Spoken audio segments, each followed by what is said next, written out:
दवारी के पीछे ढकेला, लेकिन आदि गुरु शंकराचार्य की सत्ता मातृत्व की सत्ता है। और इसलिए चाहे मोदी जी एक बिल पास करते, महिला आरक्षण बिल अटल बिहारी वाजपेयी के समय 3 बार आया था, इस कांग्रेस ने पास नहीं होने दिया। ये बात हम सबको पता होनी चाहिए, माताओं बहनों को भी पता होनी चाहिए। अभी तो मोदी का जलवा था, दबाव में और कहीं जा नहीं सकते थे बेचारे, तो बेमन से ही सही बटन दबा दिया महिला आरक्षण के पक्ष में। 2024 के बाद जो भी चुनाव होंगे, विधानसभा के भीतर 1/3 मातृशक्ति बैठेगी, लोकसभा के भीतर भी 1/3 हमारी माताएं बने बैठेंगी।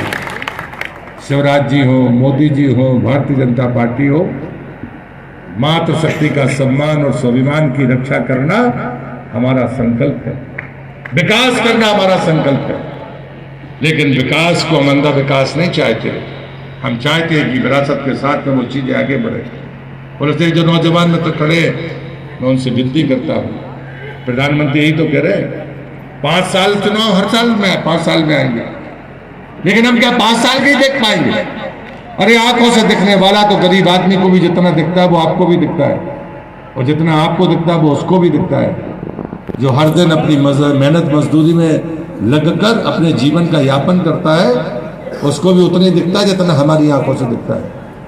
लेकिन जो आंख से दिखे उससे दूर तक जिसको दिखता है, उसे मैं प्रबुद्ध और भारतीय जनता पार्टी का कार्यकर्ता मानता हूं। और अजय आधार ऐसे नहीं है।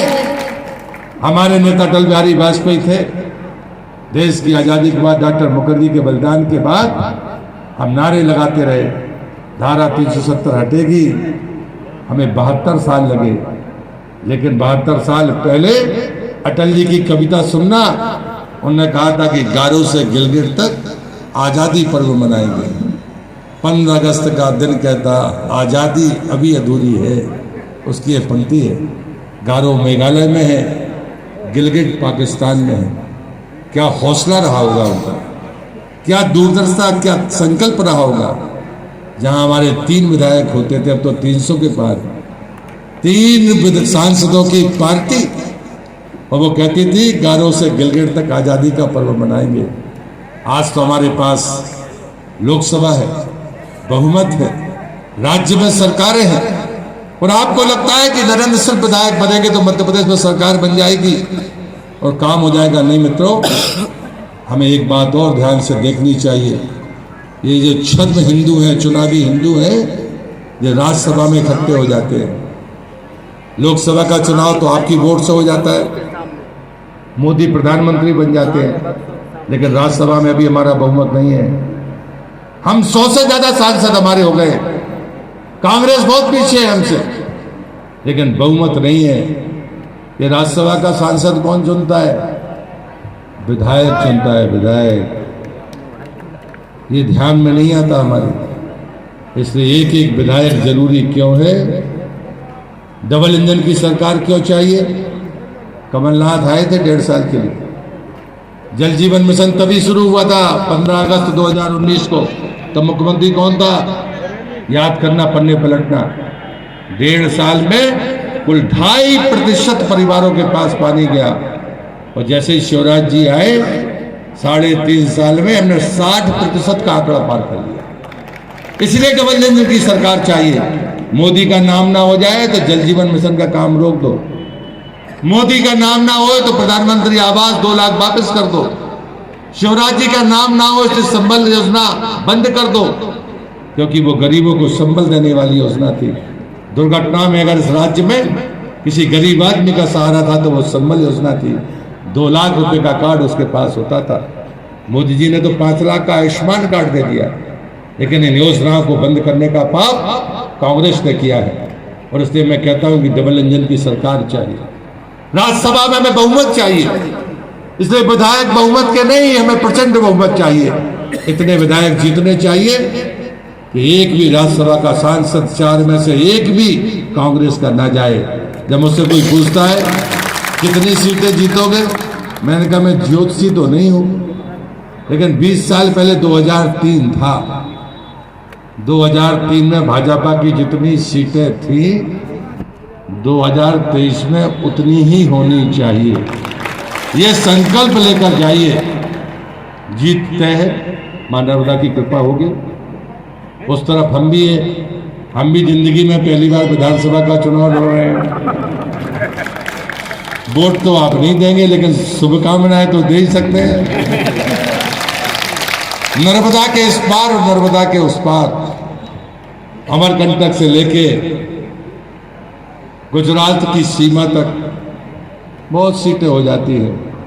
हमने तो भिक्षा मांग के नर्मदा की परिक्रमा की है।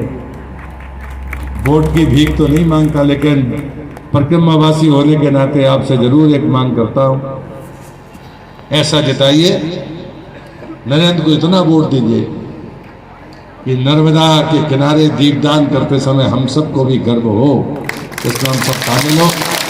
यही विनती करते हुए अपनी बात को समाप्त करता हूं कि आप सब जितने बड़े बुजुर्ग हैं, मुझे वो नरेंद्र और तमाम ऐसे लोग, ताकि हमारा संकल्प पूरा हो कि 2003 में जितनी हमारे कमल खिले थे मध्य प्रदेश की विधानसभा में, उतने से ज़्यादा कमल 2023 में खिले और हम फिर से आगे चले। काम रुका नहीं है। अभी पाकिस्तान में पाक अधिकृत कश्मीर हमारे नक्शे में है, लेकिन हमसे दूर है।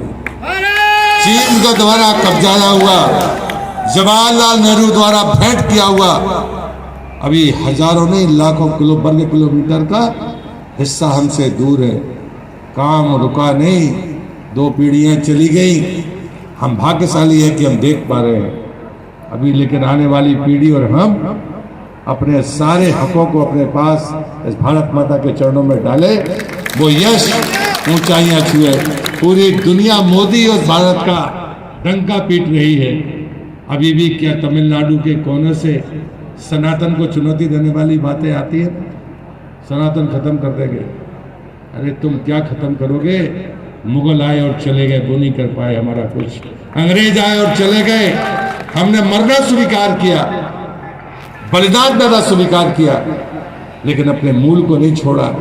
और वही ताकत है कि गांव का कम पढ़ा लिखा मजदूर और किसान, उससे पूछो क्या नारा लगाओगे, वो कहता धर्म की जय हो, अधर्म का नाश हो, प्राणियों में सद्भावना हो, विश्व का कल्याण हो। है दुनिया में किसी की ताकत? लोग कहते हैं कि हम कम पढ़े लिखे लोग हैं। अरे हमारा खान पान सबसे अच्छा, हमारा पहनावा सबसे अच्छा, हमारी जीवन शैली सबसे अच्छी, हमारा विचार सबसे अच्छा। दुनिया का कोई देश का नेता दुनिया के भले की कामना नहीं करता, लेकिन हमारा प्रधानमंत्री और हमारा देश दुनिया की शांति की कामना करता है। हम वो लोग हैं, हमको कम समझने की गलती कोई ना करे। इस संकल्प को लेकर जाइए। आपने शांति से सुना, बहुत बहुत धन्यवाद। भारत माता की जय।